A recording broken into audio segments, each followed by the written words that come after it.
భీమ్గల్ మండలంలో భీమ్గల్ గ్రామం రావడం జరిగింది. ఇక్కడ గవర్నమెంట్ హాస్పిటల్ చాలా సంవత్సరాలుగా ఇది రన్ అవుతున్న హాస్పిటల్. కానీ ఇది చూసుకుంటే ఎక్కడ వేసిన గొంగడి అక్కడలాగానే ఉంది. అంటే ఎలాంటి డాక్టర్స్ లేరు, ఆర్థోపెడిక్ లేరు, ఇంకా కంటి డాక్టర్ కానీ పంటి డాక్టర్ కానీ ఎవ్వరు కూడా ఇక్కడ లేరు.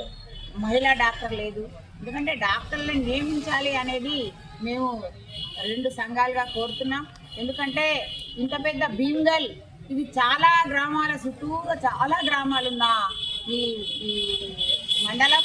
దీంట్లో ఇంత చిన్న హాస్పిటల్ ఉండి ఇంత సౌకర్యం లేకుండా ఉండడం అంటే చాలా ఇది. అందుకే ప్రజలు ప్రైవేట్ హాస్పిటల్లకు అలవాటు పడి అక్కడికి వెళ్తే ఆ దోపిడీ వేసుకునే ప్రైవేట్ హాస్పిటళ్ళు ఒక్క మనిషిని తీసుకపోతే 20,000 రూపాయలు, చిన్న పెద్ద జబ్బు వస్తే లక్షల రూపాయలు పెట్టి మోసపోతున్నారు.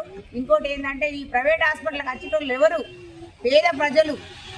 ఎక్కడ అందుబాటులో లేదు ఈ గోళీ రేట్ల వేసుకొని బాగుపడతాం అనే వచ్చేవాళ్ళు. అందుకనే ఈ గవర్నమెంట్ హాస్పిటళ్ళని బాగుపరచడం కోసం ప్రభుత్వాలు, ఇప్పుడు కొత్త ప్రభుత్వం కాంగ్రెస్ ప్రభుత్వం ఖచ్చితంగా చేపట్టి ఈ హాస్పిటల్ అన్నింటినీ కూడా మరమ్మతులు చేసి, డాక్టర్ లేకుంటే డాక్టర్ నియమించి, సిస్టర్ లేకుంటే సిస్టర్ నియమించి, పేషెంట్లకు బెడ్లు పెంచి అందరినీ కూడా అందుబాటులో ఉండేటట్టుగా చూడాల్సిన అవసరం ఉందని.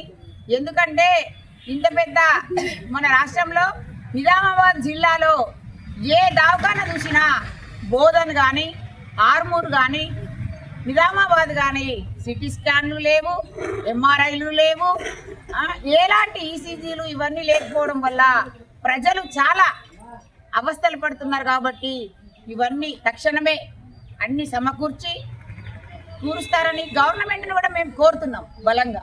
అందుకనే డాక్టర్లు లేని దగ్గర అన్ని దగ్గరలో కూడా డాక్టర్లు నియమించాలని, లేకుంటే ఇక ముందు కూడా ముందుకెళ్ళడానికి మాకు ఎలాంటి లేదు. ఖచ్చితంగా ఈ 2 సంఘాలు కాకుండా ఇంకా సంఘాలు ఎవరైనా నచ్చిన వాళ్ళని కలుపుకొని వెళ్ళడానికి కూడా సిద్ధంగా ఉన్నామని ఈ సభాముఖంగా తెలియజేస్తాం.